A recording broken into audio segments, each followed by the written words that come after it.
talk to Gage. Nintendo Switch 2. It has officially been announced. Well, really not announced, it's been shown. We've seen this thing. Like we have seen the games that are gonna be on this thing and we've seen the price.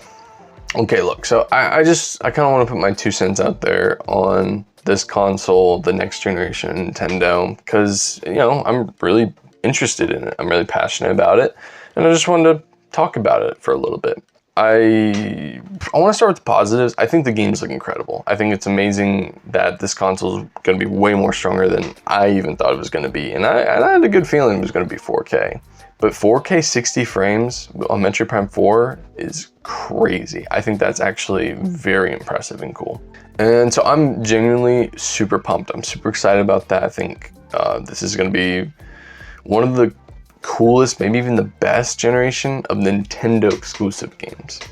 As long as they don't frick it up, because I got really nervous when I watched Penguin Zero's video about the pricing and the physical copies, and everyone, those seem to be the 2 biggest controversies around this whole thing. Because, and I agree. I mean, I totally was like losing my mind at the possibility of every single Switch game, or Switch 2 game, not even having a true physical like on the cartridge. Instead, it was going to be downloaded from the internet. That sucks. I was extremely nervous about that. But that's what people like Penguin Zero kind of made it seem like. That was a very reactionary video from him, but because I don't think that's entirely the case. It does seem like it's going to be a case-by-case basis, although the fact they're introducing it does make me feel like it's going to be a bigger deal. More people are going to use it, and so we're going to end up with a lot more physical games that aren't truly physical. You know, they're not truly all in the cartridge, which to me is important. That's something that matters a lot to me.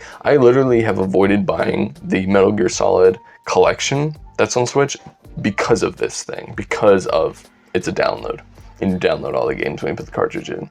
To me, it's just like, what's the point? You know, might as well get it digitally at that point, besides the resale value. But like, my hope is to only buy games that I think I want to keep forever. You know, games I really like, and that's what I try to go for. So I guess we just have to be patient and wait and see. But I will admit, the concept of every game being basically this digital key card thing, and every game was like that, almost made me feel like I'm just gonna not play anything on this console. Like I'm gonna probably end up with the console and get it, but I'm only gonna play like the games I just can't miss. You know, like a new Smash Bros, new Fire Emblem, new Xenoblade. You know, I feel like I don't want to miss those, so I would probably play those, and that's kind of it, unless it's like, you know, digital indie games or something, or like my previous library. Of course, I could play those on it.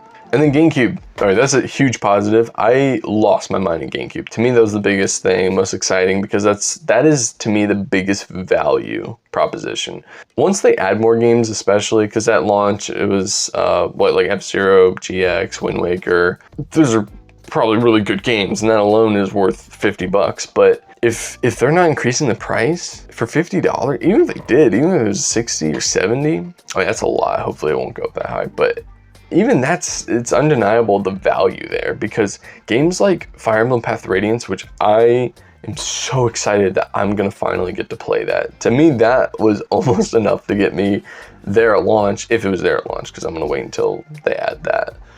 Unless they have another game that I just have to play. That is insane, because that game is like $300 normally, and now we're gonna have access to it for much, much cheaper. That was incredible. I'm very, very happy about that, truly. And that's not even to mention like all the other GameCube games that are in a similar boat that are just stupid expensive and no one can play them because of that. This is a huge deal, and to me, that was the most exciting part about this. I think I'm over the moon about this idea, genuinely. And yeah, like I said, the games do look genuinely incredible.